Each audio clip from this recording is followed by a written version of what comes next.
এবার মুহাম্মদকে আকাশের দিকে তুলিয়া আব্দুল মুত্তালিব ডাক দিয়া কয়, আল্লাহ, যদি ওই পাদ্রীর কথা সত্য হয়, এই মুহাম্মদ যদি ভবিষ্যৎ নবী হয়ে থাকে, আল্লাহ, এ তোমার এই ছোট্ট বাচ্চাটার উসিলায় বৃষ্টির ফয়সালা করে দাও।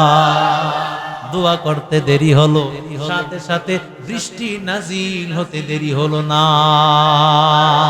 আতিনা ফি দারে দুনিয়া না হাসান, আতিনা ফি দারে উকবা না হাসান, ইয়া গিয়াসাল মুস্তাগীসিন হদিনা ইফতিখারা বিল উলুমি ওয়াল গিনা قدر قدرت داري بالكمال أنت ربي أنت حسبي ذو الجلال تهي قادر جليل الله جهادار وهر حال تهي मेरा निगाहदार।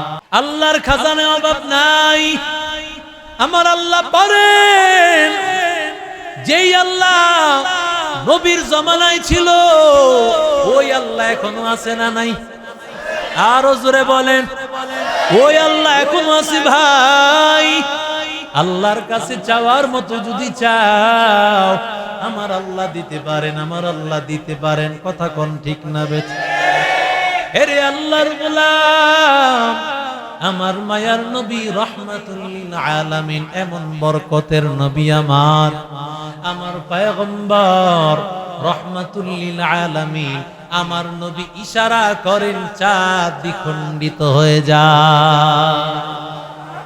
এরে আল্লাহর গোলাম আবু জাহেল আসিয়া বলে, মুহাম্মদ, তুমি নবী, তোমার নবুয়তের এমন একটা দলিল দাও, যেই দলিল শুনিয়া, যেই দলিল দেখলে এমন একটা আশ্চর্য ঘটনা দেখাও, যেই ঘটনা দেখে নিশ্চিত বিশ্বাস করব আসলে তুমি নবী। মক্কার কাফেরদের দল সহ আবু জাহেল এই আবেদন জানাইলো।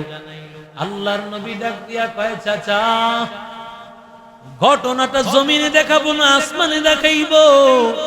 আল্লাহু আকবার। আবু জাহেল ডাক দিয়া কয়, ভাতিজা, আমি তো চেয়েছিলাম দুনিয়ায়, কিন্তু তুমি যখন বলেছো আসমানে তুমি দেখাও। আল্লাহর নবী রহমাতুল লিল আলামিন, পূর্ণিমার চাঁদের রাত্র, আমার মায়ার নবী হাত দিয়া ইশারা করলেন, সাথে সাথে ইক্তারাবাতিস সাআতু ওয়ানশাক্কাল কমার। আল্লাহ সূরা কমারে বলে, ওই চাঁদ দ্বিখণ্ডিত হয়ে গেল। ওই চাঁদ দ্বিখণ্ডিত হওয়ার মাঝখানে সাহাবায়ে কারাম তাকে দেখতেছেন। গারে হেরা দেখা যায়। এরে আল্লাহর গোলাম, আমার মায়ার নবী এমন আশ্চর্য ঘটনা দেখাইলো, চাঁদ দ্বিখণ্ডিত হওয়া বড় আশ্চর্যের কথা, কিন্তু যাদের কপালে ঈমান নাই, ওরা কিভাবে ঈমান আনবে? ওয়া ইয়ারাউ আয়াতান ইউরিদু ওয়া ইয়াকুলু সিহরুম মুস্তামির। কাফেররা বলে, মুহাম্মদ, তোমার জাদু আগে দেখতাম দুনিয়াতে চলতো, তুমি সাধারণ জাদুকর না, তোমার জাদুকর যেমন দুনিয়ায় চলে, আসমানেও তোমার জাদু চলে। আরো জোরে বলেন। কত কিছু বলে আলেম ওলামাদেরকে, এরা জঙ্গিবাদী, এরা উগ্রবাদী, এরা ধোঁকাবাজ, এরা ধর্ম ব্যবসায়ী, কত কিছু বলে গালি দেয়। অথচ তারা ধর্মের ব্যবসা করে, টুপি টাপি লাগায় বলে, আমরা মদনপুরে মসজিদ করে দিব, মাদ্রাসা করে দিব, ঘরে ঘরে দিন ঢুকায় দিব। দিন শেষে দেখা যায় তারা ক্ষমতায় আসলে সারা বছরও তারা মানুষের খবর নেয় না।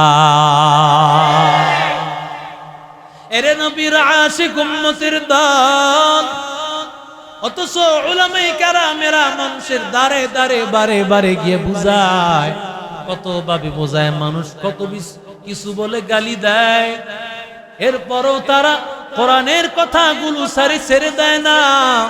একমাত্র আশা আল্লাহ কোরআনের কথাগুলো বলে আল্লাহ মানুষগুলো যদি হেদায়েত হয় বিনিময় আল্লাহ মানুষগুলো নিয়া একসাথে যাব জান্নাতে লা ইলাহা লা ইলাহা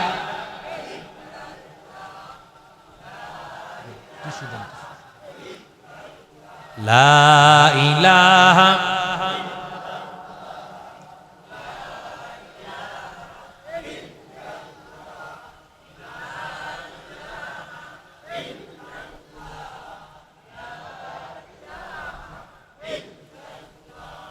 লা ইলাহা দিন থাকিতে লা ইলাহা ইল্লাল্লাহ বলো ভাই দিন থাকিতে লা ইলাহা ইল্লাল্লাহ বলো ভাই দুনিয়াতে আখিরাতে দুনিয়াতে আখিরাতে চাও যদি ভালাই দিন থাকিতে লা ইলাহা ইল্লাল্লাহ বলো ভাই বলি লা ইলাহা ইল্লাল্লাহ লা ইলাহা ইল্লাল্লাহ লা ইলাহা ইল্লাল্লাহ লা ইলাহা ইল্লাল্লাহ লা ইলাহা লা ইলাহা ইল্লাল্লাহ লা ইলাহা লা ইলাহা ইল্লাল্লাহ মুহাম্মাদুর রাসূলুল্লাহ সাল্লাল্লাহু আলাইহি ওয়াসাল্লাম আমার মায়ার নবী রাহমাতুল লিল আলামিন মায়ার নবী এমন দামি নবী পয়গম্বর নবী নবী হওয়ার সবচাইতে বড় দলিল হলো পয়গম্বরের বরকতে আল্লাহ খাবারে বরকত দিয়া দেন আর জোরে বলেন আবু তালেব বলেন মুহাম্মদ আব্দুল মুত্তালিবের ইন্তেকালের পর মুহাম্মদ যখন আমার ঘরে আসলো আমার ঘরে আসার পর আমরা ছিলাম গরিব টাকা পয়সা তেমন নাই কিন্তু আল্লাহর কসম মুহাম্মদ আমাদের ঘরে আসার পরে লোক বেড়েছে কিন্তু মুহাম্মদ যখন আমাদের ঘরে আসছে আমাদের খাবারে কোনো অভাব হয় না যেটুকু পরিমাণ আগে খাবার রান্না করতাম ওই পরিমাণই তাকায় দেখতেছি খাবার খাওয়ার পরেও খাবার অবশিষ্ট থেকে যায় আমার মায়ার নবী রাহমাতুল লিল আলামিনের সাহাবী আবু তালহা তার বিবি উম্মে সুলাইমের কাছে আসিয়া বলে ও বিবি আমার সামিআতু সাওতা রাসূলিল্লাহি সাল্লাল্লাহু আলাইহি ওয়াসাল্লাম যায়ীফা পয়গম্বরের কণ্ঠটা দেখলাম দুর্বল নবী আমার বড় ক্ষুধার তাড়নায় নবীর কথা বের হইতেছে না এতটা কষ্ট হইতেছে হাল ইনদাকি শাই ও বিবি খাবারের মতো কিছু আছে নাকি বলে হ্যাঁ সামান্য কিছু আছে কয়েকটা জবের রুটি বের করে দিল হযরত আনাস বলেন আমাকে উম্মে সুলাইম এই কয়েকটা রুটি উম্মে সুলাইমের একটা ওড়নার এক পাশে পেঁচাইয়া উম্মে সুলাইম আমার কাছে দিয়া দিল জামার ভিতরে ভরে আর ওই ওড়নার বাকি অংশটা আমার শরীরে পেঁচায় দিল মাথার মধ্যে পেঁচায় দিল আর যেই অংশের মধ্যে রুটি ওই অংশটা লুকায়া রাখলো যাতে করে সাহাবায়ে কেরাম দেখলে তারা লজ্জা না পেয়ে যায় নবীকে একান্তভাবে খাবারটা দিবা কারণ খাবারের পরিমাণ হলো সামান্য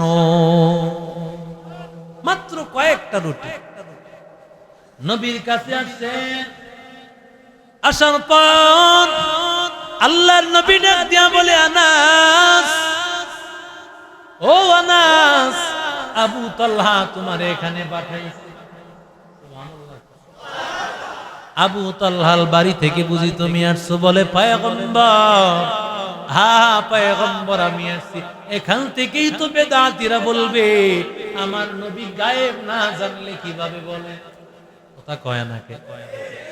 কিন্তু আমার নবী গায়েব জানা লাগে না, কারণ আলিমুল গায়েবের সাথে যার সেকেন্ডে সেকেন্ডে আলাপ হয় ওই লোকের গায়েবের খবর জানা লাগে না। কার সাথে নবীর সম্পর্ক? আরো জোরে বলেন। জানায় দিয়েছেন কি? এবার নবী ডাক দিয়া কয়, আনাস তুমি কি খাবারের জন্য আসছো? আনাস বলেন, পয়গম্বর না। আনাস তখনও বলে না, ওর কাছে যে খাবার আছে। আল্লাহর নবীর কাছে আনাস এখনো বলে নাই। নবী এলান করে দিলেন, ও সাহাবায়ে কেরাম ভালো করে শুনে নাও, তোমাদের সবার দাওয়াত হলো আবু তালহার বাড়িতে। আরো জোরে খাও।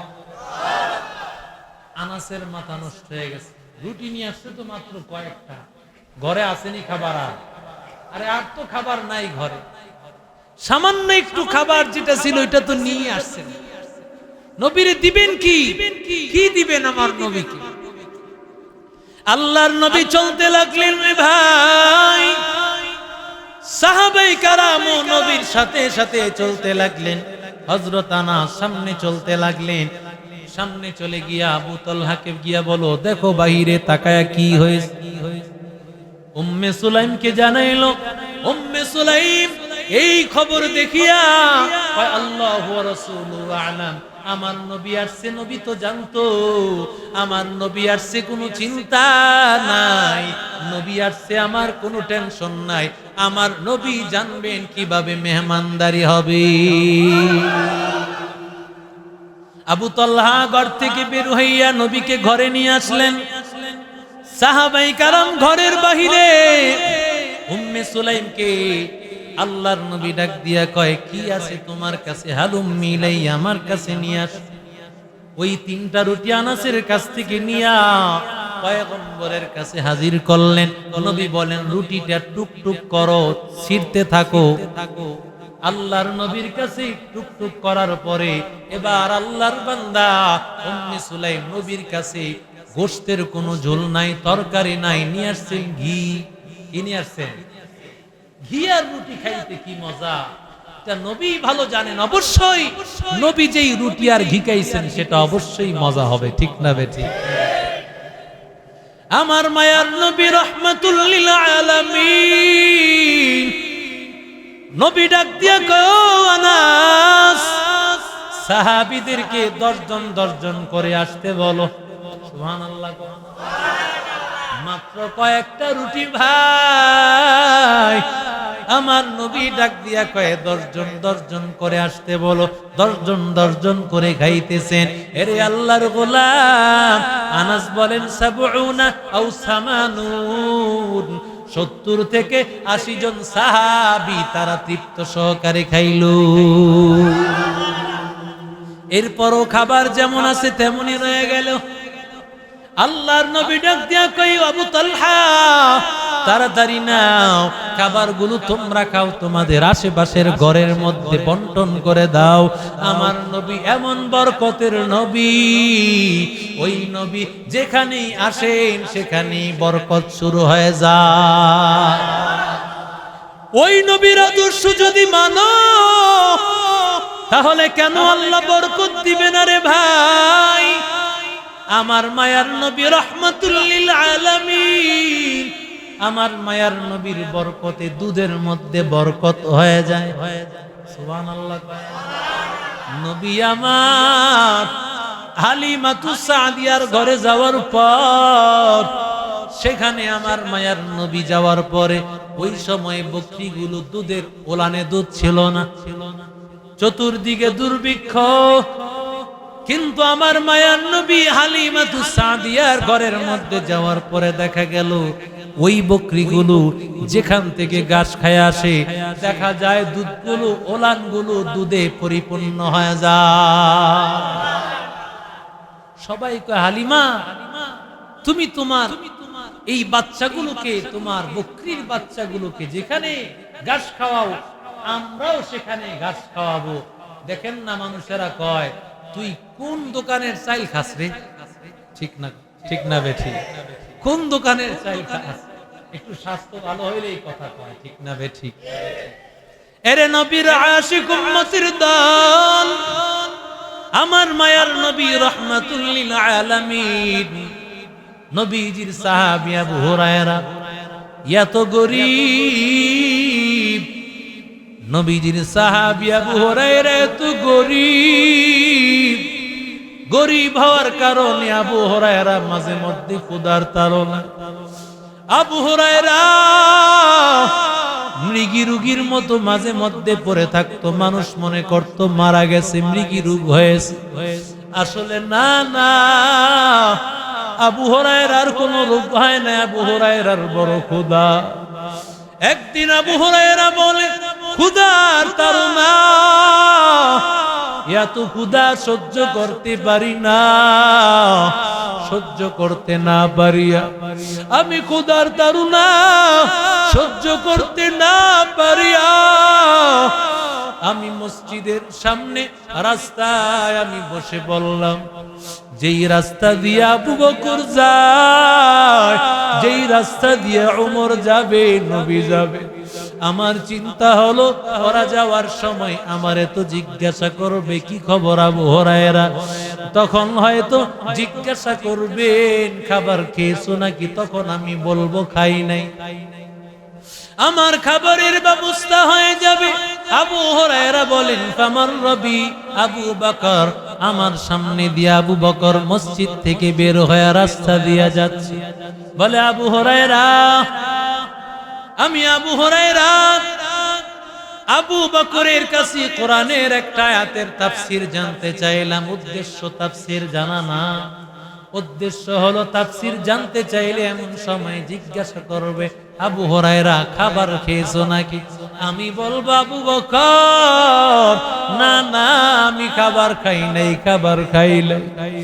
কিন্তু আবু বকর খাবারের কথা কিছুই জিজ্ঞাসা করলেন না, তাফসীর বলে তিনি চলে গেলেন। কিছুক্ষণ পরে আসলেন ওমর। ওমর আসিয়া আল্লাহর নবী রাহমাতুল লিল আলামিনের সাহাবী আবু হুরায়রার পাশ দিয়া যাওয়ার সময় আবু হুরায়রা তাকেও কোরআনের একটা তাফসীর জিজ্ঞাসা করলেন। তাফসীর বলিয়া ওমরও চলিয়া গেলেন, জিজ্ঞাসা কিছুই করলেন না আবু হুরায়রাকে। আবু হুরায়রার মনটা বড় খারাপ। আবু হুরায়রা বলেন এমন সময় তাকায় দেখতেছি আমার সামনে দিয়া আসতেছেন আমার পয়গম্বর, আমার নবী ডাক দেয়া কয় আবু হুরায়রা, ও আবু হুরায়রা। আবু হুরায়রা রাদিয়াল্লাহু তাআলা আনহু আল্লাহর নবী আবু হুরায়রাকে দেখিয়ে নবীজি একটা মুস্কি হেসে দিলেন, কারণ আমার নবী তো মনের খবর জানা দিত। জুড়ে বলেন কি? আমার নবী বুঝতে পেরেছেন আবু হুরায়রা ক্ষুধার তাড়না, আবু হুরায়রা এইভাবে বসে আছে। আবু হুরায়রাকে ডাক দিয়া কয় ও আবু হুরায়রা আমার সাথে চল মসজিদের দিকে, আমার দিকে, আমার ঘরের দিকে চল। ঘরের মধ্যে আমার নবী গেল। ঘরের মধ্যে যাওয়ার পর ফাআখাযা আল্লাহর নবী ফাআখাযা লাবিনাতান ফি সাকিন, আমার নবী রাহমাতুল লিল আলামিনের কাছে একটু হাদিয়া নিয়ে আসছেন। এক মহিলা একটা পাত্রের মধ্যে সামান্য দুধ নবীকে হাদিয়া দিয়েছিলেন। ভাই আমার মায়ার নবী ওই দুধটা নিয়ে বের হইলেন। আবু হুরায়রা মনে মনে খুশি, আমার নবী বুঝি আমাকে এই দুধটা দিবে, আমি দুধটা পান করলে সামান্য ক্ষুধা নিবারণ হবে, আমার শক্তি অর্জিত হবে। নবী আমার আমার নবী রাহমাতুল লিল আলামিন, আমার নবী আবু হুরায়রাকে দায়িত্ব দিলেন, সবাই দুধ পান করলো। পান করার পরে দুধ যেমন আছে তেমনই। আরো জোরে বলেন। আল্লাহর নবী ডাক দিয়া কয়, মা বাকিতু ইল্লা ওয়া আনতা, কয় শুধুমাত্র আমি আর তুমি আছি। সুবহানাল্লাহ। কয় হুজুর হ, আমি আর আপনি আছি। নবী এখনো একটা মুস্কি হাসলেন, কয় ইশরাব ইয়া আবা হুরায়রা, আবু হুরায়রা তুমি পান করো। আবু হুরায়রা পান করছে। নবী আবার কয় পান করো, আবু হুরায়রা আবার পান করছে। নবী কয় আবার পান করো, আবার পান করছে। নবী কয়, আবু হুরায়রা ডাক দিয়ে কয়, ইয়া রাসূলুল্লাহ, গলা পর্যন্ত আয়া পড়ছে। সুবহানাল্লাহ। হাদিস শরীফের কথা। ইয়া রাসূলুল্লাহ, আর সম্ভব না, গলা পর্যন্ত এসে পড়েছে। নবীজি কয়, এবার আমার কাছে দাও। নবীজি এরপরে দুধ পান করে শেষ করলেন। সুবহানাল্লাহ।